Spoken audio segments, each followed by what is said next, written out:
Our Irish potato program will be launched in a week or so.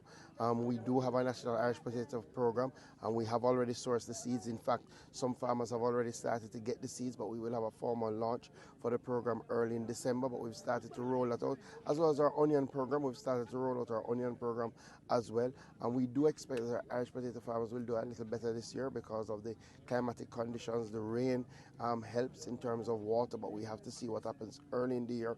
We do expect that we will move quickly from this extensive rainfall into drought in the first 3 months of next year, and as such we're preparing. We've already started to procure water tanks and drip irrigation kits that we will distribute in the first quarter as we prepare for what we think will be another drought that will come next year. So one of the realities that we now have is that we quickly move from extensive rainfall to drought, and as such, as a proactive ministry, we just have to prepare. So our Irish potato program will be rolled out, our onion program will be rolled out, and we have just procured some additional seeds to help our farmers that would have suffered more from Tropical Storm Raphael and continue the recovery effort from Hurricane Beryl.